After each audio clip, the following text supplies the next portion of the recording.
लाल सागर का कहर अब पूरी दुनिया को खतरे में डाल रहा है।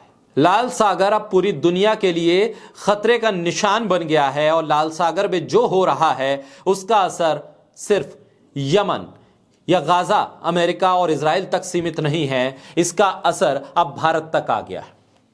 लाल सागर में जो कुछ हो रहा है उसके खतरे के निशान के दायरे में अब भारत भी आ गया है।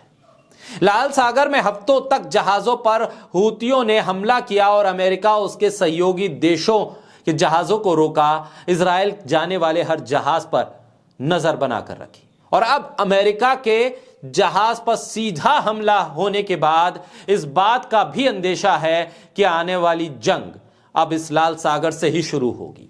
एक तीसरी वर्ल्ड वॉर के संकेत तो मिल ही गए हैं, साथ ही इस बात के भी संकेत है कि दुनिया भर में गैस और पेट्रोलियम उत्पादों की भी किल्लत होने जा रही है और दुनिया इसकी चपेट में आने जा रही है।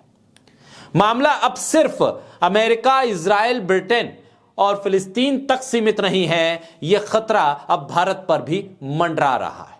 बोलता हिंदुस्तान पर मैं हूं आपके साथ मिर्जा शाकिर अली बेग। अभी कुछ दिन पहले की बात थी कि कतर ने कह दिया था कि अगर यमन पर हमला करना है तो कतर की हवाई सीमा खुली है, आइए और हमला कीजिए। लेकिन 24 घंटे का वक्त भी नहीं बदला कि कतर ने अपने बयान में ऐसा बदलाव कर दिया कि अमेरिका को झटके पे झटका लग गया। 24 घंटे के अंदर ही कतर यह कहने लगा कि हम फिलिस्तीन और गाजा की आज़ादी के पक्षधर हैं, हम फिलिस्तीन की आज़ादी के लिए लड़ेंगे और यह हमारा हक है और हम लड़कर रहेंगे। यह हुआ और ऐसे वक्त में जब दुनिया में यह कहा जा रहा था कि अमेरिका को कतर का साथ मिल गया, तब कतर ने यह कह दिया अपने अधिकारियों के साथ एक बैठक में कि अब जो होगा वो फिलिस्तीन की हिमायत में होगा, फिलिस्तीन के सहयोग में होगा और फिलिस्तीन की आज़ादी हमारा मकसद है और फिलिस्तीन की आज़ादी के अलावा हमारा कोई और मकसद नहीं। कतर के राजा तमीम बिन हमद अल थानी ने कतरी अधिकारियों के साथ बैठक की और कहा कि फिलिस्तीन की आज़ादी के लिए काम जारी रखेंगे, ये हमारी मुख्य समस्या है, इससे हम समझौता नहीं करेंगे। हम कतर की ओर से गाजा और फिलिस्तीन की आज़ादी का समर्थन जारी रखेंगे। इससे पहले लगातार कतर इस बात को कहता रहा था कि अब समय आ गया है कि आप इजराइल की तरफ से किए जा रहे युद्ध को रोकें।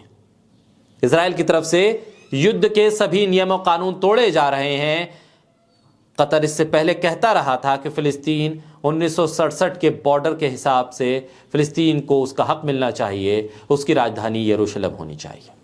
लेकिन जब यमन पर हमले की शुरुआत हुई तब यमन पर हमला करने के लिए अमेरिका को अपना एयर स्पेस तक कतर ने देने की बात कह दी। लेकिन अब कतर ने एक और बड़ा फैसला कर लिया है। कतर ने गैस की सप्लाई भारत के लिए रोक दी है, यानी लाल सागर में जारी तनाव का सीधा असर भारत पे पड़ गया है। कतर ने लाल सागर में हूतियों के खिलाफ अमेरिका के जहाज पर हुए हमले के बाद अपने शिपमेंट को रोक दिया है। प्राकृतिक गैस के इस शिपमेंट को रोककर यह संकेत दे दिया है कि कतर को लग रहा है कि यह जंग लंबी चलेगी और वो इसमें कोई भी रिस्क लेना नहीं चाहता, लिहाजा उसने भारत को होने वाली प्राकृतिक गैस की सप्लाई को रोक दिया है।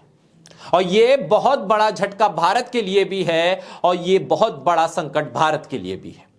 भारत अब तक गाजा, फिलिस्तीन और इजराइल के इस पूरे मामले में एक न्यूट्रल स्टेट के तौर पर नजर बनाए हुए था। अब तक वो न इजराइल के पूरे समर्थन में खड़ा था और न पूरी तरह से गाजा के समर्थन में। लेकिन ऐसे में जब यह खतरा बढ़ रहा है और कतर इस खतरे को भांप रहा है, तब अब भारत को बोलना पड़ेगा, भारत को स्टैंड लेना पड़ेगा और इस जंग को रुकवाना पड़ेगा। क्योंकि लाल सागर में जो तनाव बढ़ा है और अमेरिका के जहाज पर जिस तरह से हूती ने हमला किया है, उसने थर्ड वर्ल्ड वॉर के संकेत तो दिए ही हैं, साथ ही इस बात के संकेत भी दे दिए हैं कि अब दुनिया दो धड़ों में साफ तौर पर बटी हुई है, या तो आप अमेरिका और इजराइल के खेमे में हैं या फिर आप उसके खिलाफ हैं। और अगर आप न्यूट्रल होकर भी इस पूरे जंग को देखना चाहते हैं तो भी इसका आप पर भयानक असर पड़ेगा। कतर, जिससे भारत 42% सप्लाई लेता है प्राकृतिक गैस की, उसने इस सप्लाई को रोक दिया है। स्टेटिका की 2023 की रिपोर्ट के मुताबिक भारत अपने कुल प्राकृतिक गैस आयात का 42% हिस्सा कतर से मंगाता है। और आप समझिए कि अगर यह 42% हिस्सा जो कतर से आता था वो पूरी तरह से रुक जाए तो भारत में गैस की स्थिति क्या होगी, रसोई गैस की स्थिति क्या होगी, एलपीजी सिलेंडर की स्थिति क्या बनेगी। और आने वाले वक्त में यह खतरा पेट्रोलियम उत्पादों पर भी बढ़ेगा, यानी पेट्रोल और डीजल के उत्पादन पर भी इसका सीधा असर पड़ने जा रहा है। ऐसे में भारत को स्टैंड लेना ही होगा।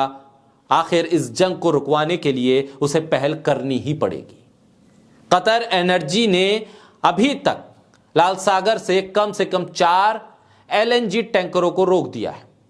कतर एनर्जी ने यह बताया है कि हालांकि वो उत्पादन जारी रखेगा लेकिन सप्लाई नहीं करेगा, क्योंकि उसे डर है कि आने वाले वक्त में अगर यह जंग बढ़ी तो फिर पेट्रोलियम उत्पादों की कीमत के अलावा इसकी शॉर्टेज भी हो सकती है, इसकी कमी भी हो सकती है। और इस खतरे को कतर भांप रहा है। कतर के अल घरिया, अल हुवैला और अल नुमान जहाजों ने इस पूरे शिपमेंट को रोक दिया है। इन्हें लोड किया गया था 14 फरवरी को ओमान में रुकने से पहले सुएज नहर की ओर ये बढ़ रहे थे, इसे रोक दिया गया। अल रिकायात जो कतर वापस जा रहा था वो भी 13 जनवरी को लाल सागर के अपने रास्ते में रुक गया है। लाल सागर में जारी संकट का भारत पर सीधा असर पड़ता दिख रहा है। लाल सागर संकट की वजह से माल ढुलाई बढ़ी है और ऐसे में भारत के निर्यातक अपनी खेप को रोक चुके। कतर के राजा ने जिस तरह से फिलिस्तीन के समर्थन का ऐलान कर दिया है, उसने साफ संकेत दिए हैं कि आने वाले वक्त में अमेरिका की टारगेट पर कतर भी हो सकता है। यानी यमन के बाद अगर कतर अमेरिका के निशाने पर आता है और फिर लाल सागर में अमेरिका को घेरा जाता है तो फिर समझिए कि गैस की सप्लाई का रुकना और पेट्रोलियम पदार्थों की कीमत का बढ़ना भारत के लिए अच्छे संकेत नहीं है।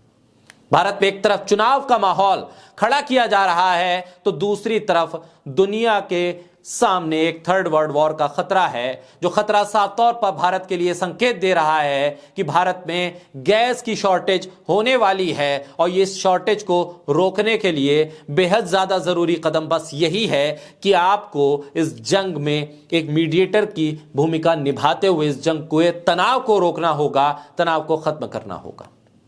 अगर ऐसा नहीं हो पाता है और ये 42% गैस की सप्लाई की जो रुकावट है वो ऐसे ही जारी रहती है तो आने वाले वक्त में भारत में गैस का एक बहुत बड़ा संकट सामने खड़ा है।